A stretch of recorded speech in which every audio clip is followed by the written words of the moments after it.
पहले मैं थोड़ा सा हिस्ट्री पढ़ा कि अक्टूबर 5th 1998 में क्या हुआ। सियाचिन ग्लेशियर में शशिकांत शर्मा जी पोस्टेड थे और किस सिचुएशन में उनका शहीद हो गया और वहाँ का सिचुएशन क्या रहा होगा, वहाँ का कंडीशंस क्या है, under what tough conditions they work. मैं छोटा सा एक आपको कहानी कहना चाहता हूँ, मतलब मेरा ही एक एक्सपीरियंस कहना चाहता हूँ। 2005 में जब मैं सेलेक्ट हो गया सर्विस में, हम लोग एक भारत दर्शन होता है। हम लोग थे 80 लोग थे आईएएस में, तो 10-10 लोग का बैचेस बनाकर पूरा इंडिया में भेजा गया था। तो मेरा बैच, हम लोग 10 लोग थे।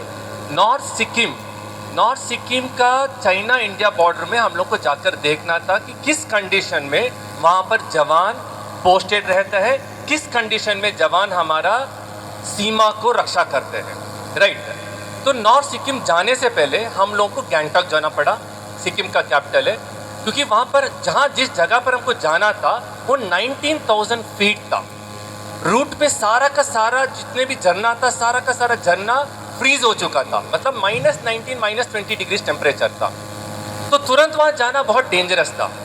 तो 3 दिन हम लोग को एक्लिमेटाइज करने के लिए गैंगटॉक में बिता दिया गया था, ये सोच के कि उतना सडनली अगर वहाँ भेजा जाएगा तो बच्चों को हार्मफुल हो जाएगा, ब्रीथिंग का प्रॉब्लम होगा, हीमोग्लोबिन का प्रॉब्लम हो सकता है।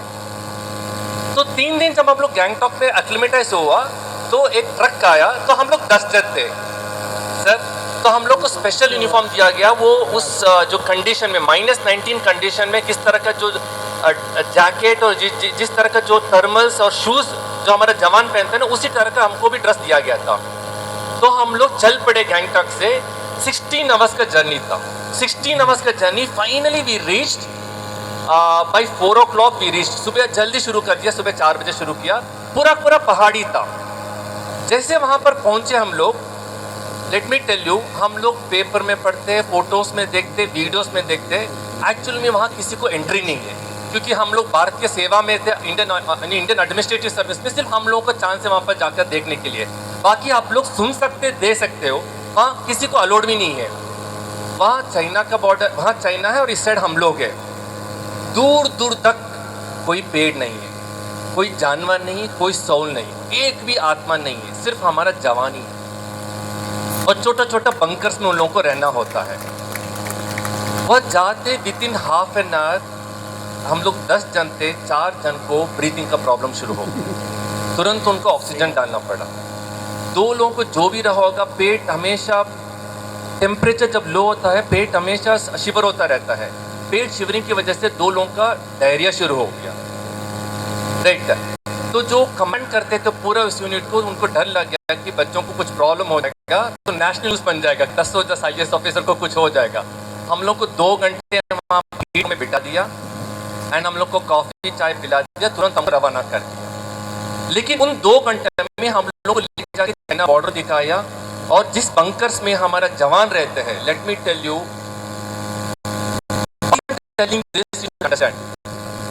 हम लोग को भेजा कि समय के लिए किस हार्श कंडीशन में हम लोग जवान रहते हैं। आज के टाइम में हम लोग सारा का सारा लग्जरी में रहते हैं।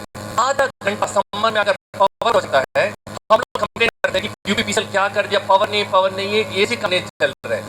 हम लोग इतना लग्जरी में रहता है, हम लोग को जब भी पावर कट होता है या समर में या विंटर में अगर कोई भी अगर हमको प्रॉब्लम हो, हीटर नहीं चलते, 2 मिनट के लिए याद करिए किस हार्श कंडीशन में हम लोग, हमारा जवान वहाँ पर काम कर रहे हैं, हमारे देश का रक्षा कर रहे हैं।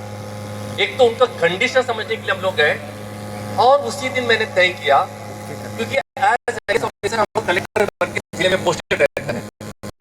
मैं 5 जिलों में जिलाधिकारी बन के पोस्टेड रहा, कलेक्टर रहा। जब कोई करते, क्योंकि we know what is the problem, किस कंडीशन में वो लोग रहते हैं। हम लोग तो सारा लग्जरी में हम लोग यहाँ पोस्टेड रहते हैं, गाड़ी रहता, बंगला रहता है। जो भी जन हमारे सामने छोटा सा पैमाइश के लेकर कोई एप्लीकेशन लेकर आता है, कोई गांव में कोई समस्या लेकर आते हैं, तुरंत हम लोग इग्नोर नहीं करते। तहसीलदार को बुलाना, तुरंत टीम बनाना, उसका समस्या हल करना। क्यों? Why? Because I know and we know in what condition this people are serving. आते वक्त भी हमारा जर्नी इतना सा सेफ नहीं रहा, पूरा फ्री सीट था।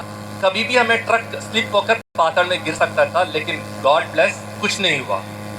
तो मैं आज ये एक्सपीरियंस, क्योंकि हम लोग का मौका था वहाँ जाकर देखने के लिए, मैं आपके सामने शेयर कर रहा हूँ। इसी तरह आज की दिन 24 years ago, I think October 5, 1998, captain Shashikant Sharma ji भी हमारा देश को रक्षा करने के लिए वहाँ पर एक टीम लीडर बन के काम कर रहे थे। उसी सिचुएशन में का शहीद हो गया।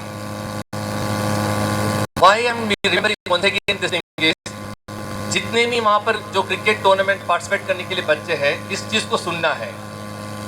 He died fighting for the country. He did not give up easily. पूरा का पूरा पेट्रियटिज्म था, डेडिकेशन था, कमिटमेंट था। और जितने भी बच्चे पीछे बैठे हैं, सुन लीजिए, जब आप खेलने जाते हो क्रिकेट, उस डेडिकेशन से, कमिटमेंट से और एक टीम के साथ आपको खेलना होगा। Gate my point? सो आज कैप्टन शशिकांत शर्मा हमारे बीच में नहीं रहे। I owe all the respect to the family members, to their parents, to have such a hero in our Noida. उसी हीरोइज्म को याद करते हुए, उसी हीरोइज्म को रेस्पेक्ट करते हुए हम लोग शशि चौक, एक चौक है, उसको नामकरण दिया। इसी तरह सेक्टर 37 में भी अथॉरिटी ने एक रोड को शशिकांत शर्मा के नाम में नामकरण किया है। So we want such kind of strong personality in the coming youth. तो आज का दिन बस ये कहने के लिए मैं आपके सामने खड़ा हूँ, जो मैं देखकर आया, इट इज़ नॉट, मैं आपके सामने एक मतलब जस्ट आई वॉश कह रहा हूँ। आज तक वो अंदर मेरा कमिटमेंट है। जब भी कोई जवान मेरे सामने आता है तो तुरंत मुझे फ्लैश आ जाता है कि किस कंडीशन में, चाहे वो सियाचिन ग्लेशियर हो, चाहे राजस्थान बॉर्डर हो या सिक्किम बॉर्डर हो, तो हम लोग उसको याद करें और उन लोगों का तुरंत काम करते हैं। जय हिंद, जय भारत।